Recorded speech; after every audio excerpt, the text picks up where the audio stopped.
Olá, galera, tudo bem? Vamos dar início então a um novo bimestre letivo, novos assuntos, novos conteúdos.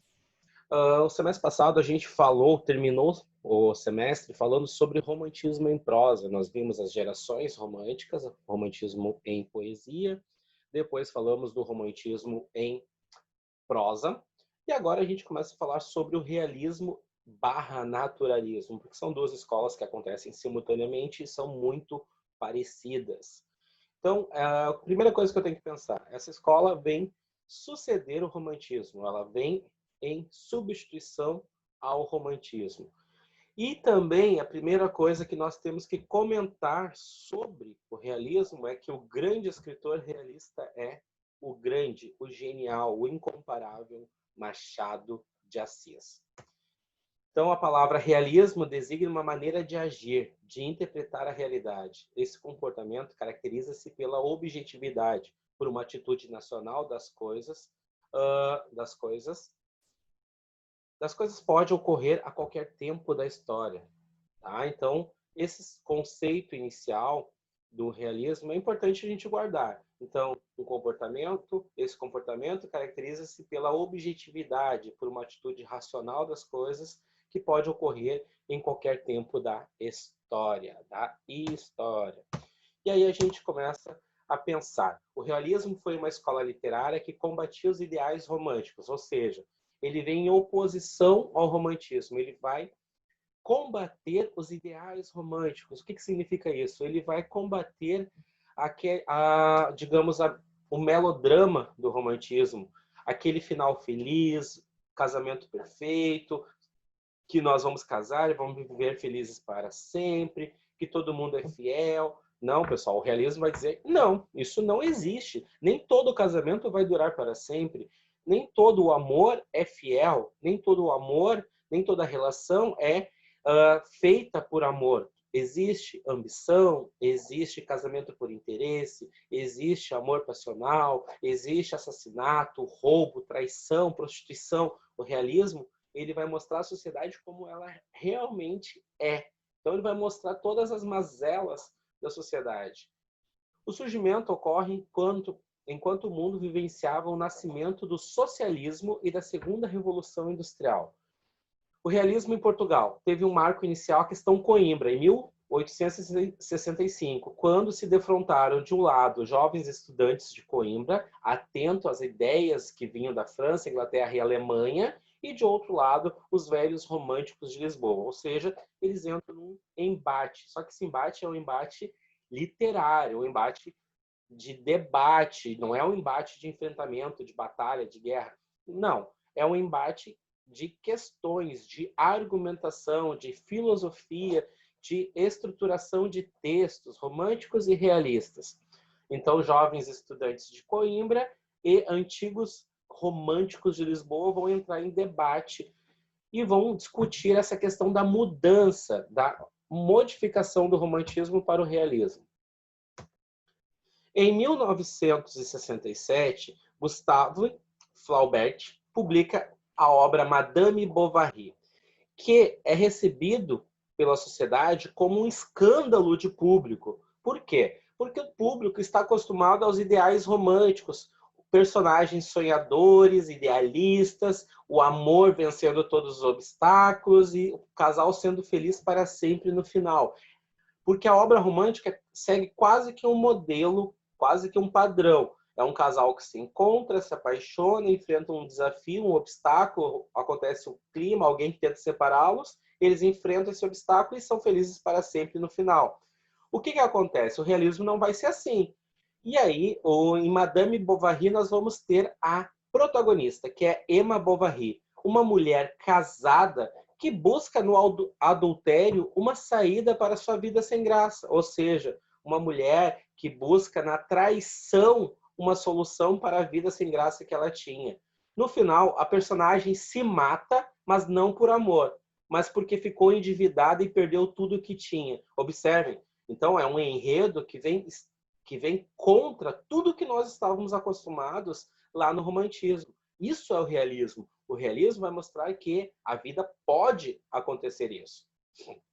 Então aqui eu trouxe algumas capas e aí recomendo que vocês procurem o filme Madame Bovary, que é o filme que foi inspirado na obra de Gustave Flaubert, que traz todo esse enredo, que vai contar. O filme é muito bom e tem uma boa, digamos, traz uma boa síntese da obra. Dá para entender o enredo perfeitamente. Mas, claro, recomendo que todos leiam a obra original, que está disponível gratuitamente no Google. É só jogar ali no domíniopublico.gov.br que vocês vão encontrar.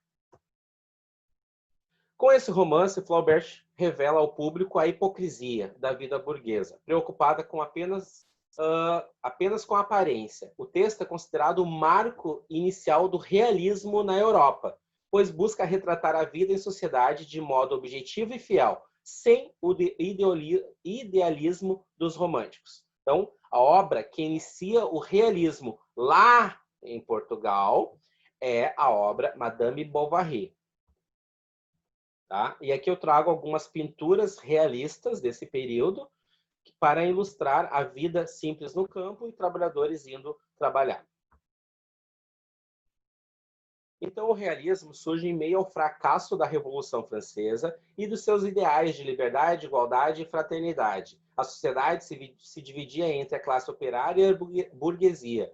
Logo mais tarde, em 1848, os comunistas Marx e Engels publicam o Manifesto Comunista, que faz apologia à classe operária. Isso está dentro do contexto histórico do realismo. São tudo o que estava acontecendo na sociedade europeia quando surge essa nova escola literária.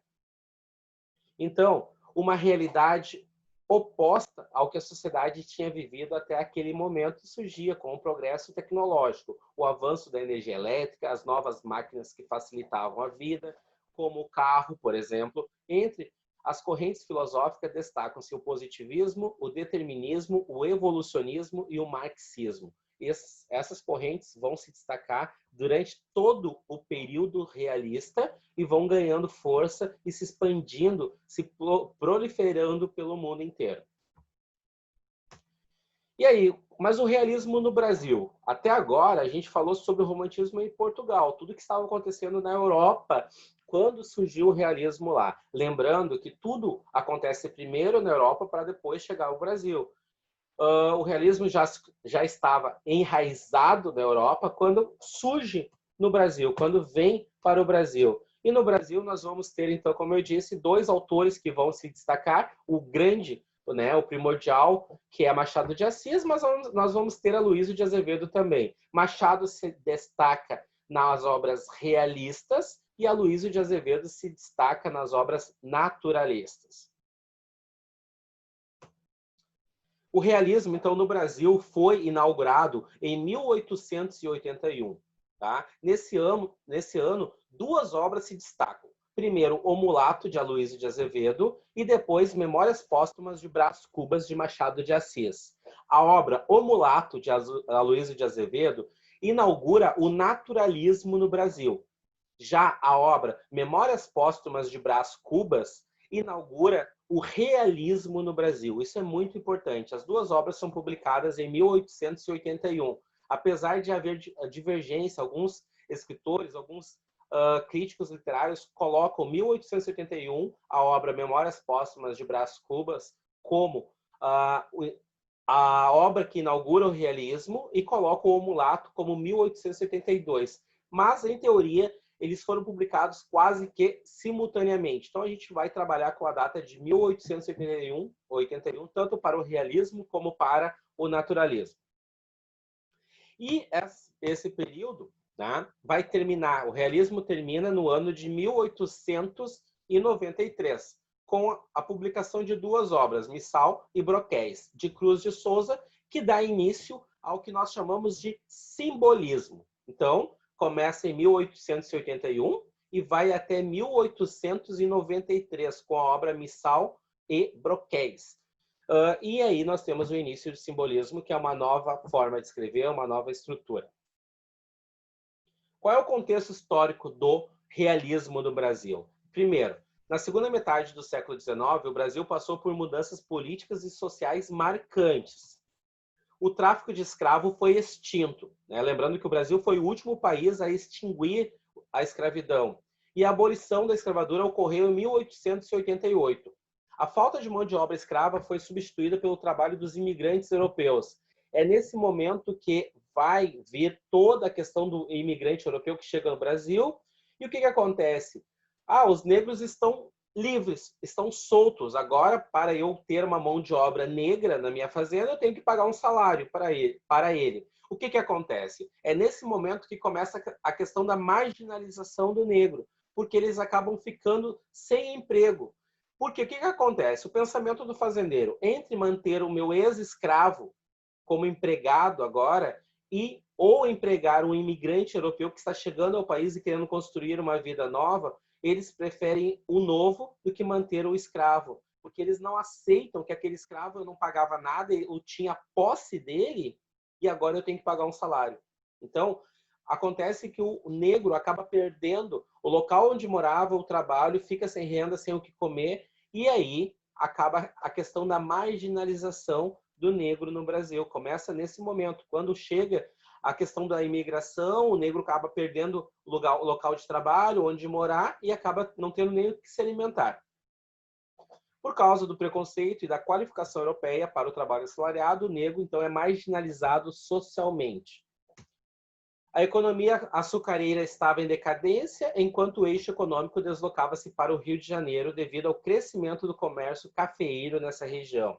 Ainda, nós vamos ter a evolução da indústria, que trouxe tecnologia às empreitadas do governo, a primeira estrada do ferro, que foi construída em 1854, que ligava o Porto Mauá à raiz da Serra da Estrela, e logo depois a estrada de ferro central do Brasil, né, foi construída. Em 1889, foi proclamada a República pelo Partido Burguês Republicano Paulista, o PRP, com a posse do primeiro presidente, o Marechal Deodoro da Fonseca. Ainda, em meio às questões sociais, econômicas e políticas pelas quais o Brasil passava, a literatura reagia contra as propostas românticas com o surgimento do realismo sob influência do positivismo. O positivismo que surgiu lá na Europa já chega ao Brasil e o realismo brasileiro vai seguir essa linha de pensamento, essa filosofia. O positivismo, então, chegado da França, era uma corrente filosófica que tinha como fundamento analisar a realidade. Logo, as produções literárias do realismo do Brasil, como o próprio nome já diz, estão voltadas à realidade brasileira. A gente vai ver bem a questão do subúrbio nas obras, vai sair da questão da burguesia e as obras vão mostrar o subúrbio, as pessoas de uma classe inferior, mostrando bem como a sociedade é e como a sociedade reage a partir do ano de 1881. E quais são as características do realismo no Brasil? Podemos apontar algumas características da literatura realista em oposição à romântica. Primeiro, os cenários, que são focados nos centros urbanos. Depois, a natureza não é mais vista como reflexo dos sentimentos, mas dando vazão ao ambiente social. O amor visto de maneira irônica, sem exaltações, o casamento que é realizado para fins de ascensão social, o trabalho como parte da vida cotidiana dos personagens. Então, observem, essas são as principais características das obras realistas. Todas elas vêm em oposição ao romantismo.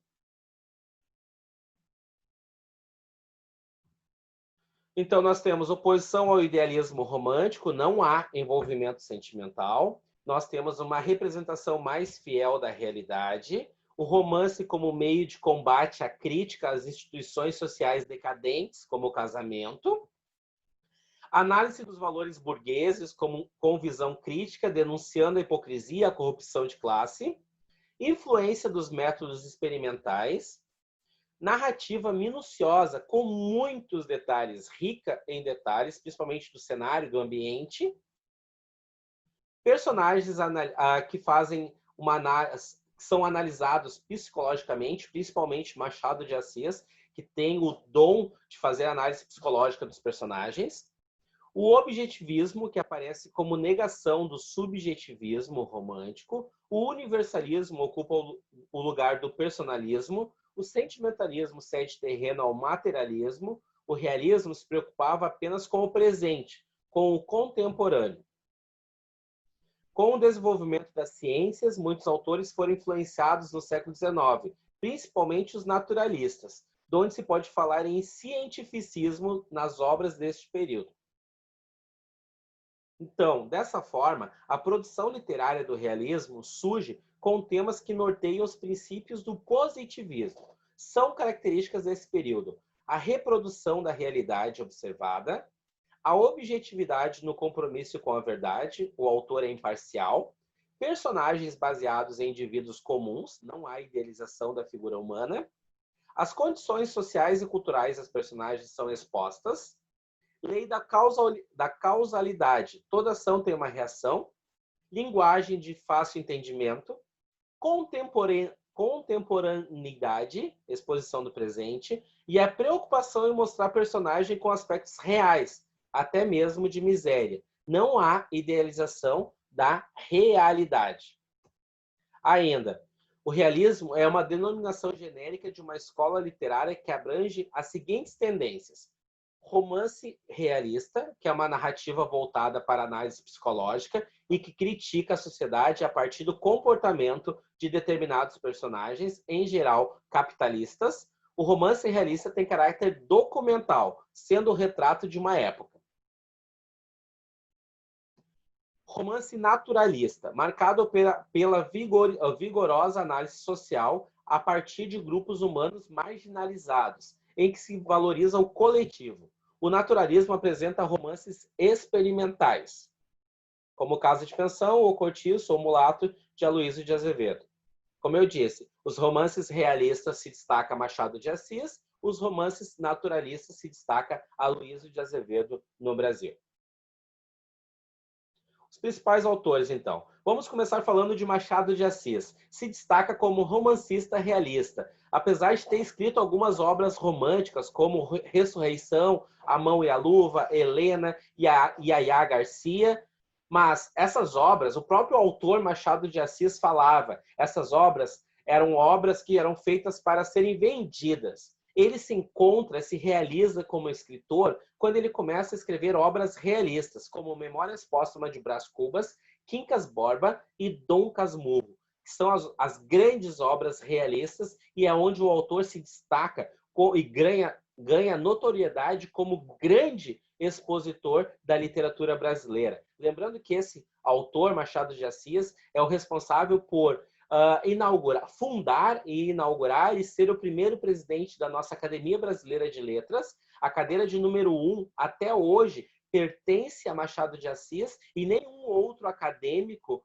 sentou nessa cadeira. Ela fica hoje, até hoje, reservada somente a Machado de Assis. Todas as outras cadeiras foram substituídas.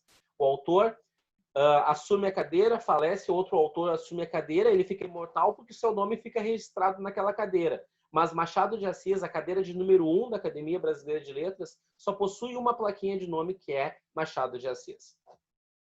Tá? E aí, esse aqui é o Machado de Assis e as suas principais obras: Dom Casmurro, Memórias Póstumas de Brás Cubas e Quincas Borba. E aí nós vamos falar de Aloysio de Azevedo, que escreveu alguns romances românticos, os quais chamou de comerciais, pois eram os que mais vendiam. Mas suas maiores obras foram os romances naturalistas. Aí podemos dizer que nós temos uma tríade. Temos O Mulato, Casa de Pensão e O Cortiço. Essas três obras são as obras naturalistas e as obras que Aloysio de Azevedo se encontra como escritor e se realiza como escritor. Tá? São as três obras. Recomendo que vocês leiam as três obras para ter conhecimento de como ele estrutura e como Aloysio de Azevedo mostra a sociedade da época. Sociedade de 1880, aproximadamente. E aí aqui eu trago um esquema, um mapa conceitual que resume tudo o que nós falamos sobre realismo e naturalismo. Então nós temos que pensar que o realismo iniciou no Brasil em 1881, quando Machado de Assis publica a obra Memórias Póstumas de Brás Cubas. Ele termina, né, em 1893, quando Cruz e Souza publica as obras tá? Missal e Broquéis. Tá? Nós temos Aloysio de Azevedo, Machado de Assis e Raul Pompeia, que são os principais escritores. Raul Pompeia se destaca principalmente porque ele escreve a obra O Ateneu, né, que é uma obra realista que conta a história do Colégio Ateneu. É a única obra de grande renome ou de conhecimento nacional de Raul Pompeia. O que acontece? O que o romantismo combate? Os exageros românticos. Qual os temas abordados pelo realismo? Prostituição, adultério, traição, crimes passionais. Como é que essas obras realistas eram escritas? Com um vocabulário coloquial, ou seja, com linguagem do dia a dia, a linguagem típica dos personagens. Com isso, a gente termina nosso primeiro diálogo sobre o realismo no Brasil. Nas próximas aulas, a gente vai ter contato com textos realistas. Vamos ler excertos de obras realistas e naturalistas. E vamos falar um pouquinho mais sobre Raul Pompeia, Machado de Assis e Aloysio de Azevedo num próximo encontro. Por hoje era isso. Forte abraço e até a próxima, pessoal.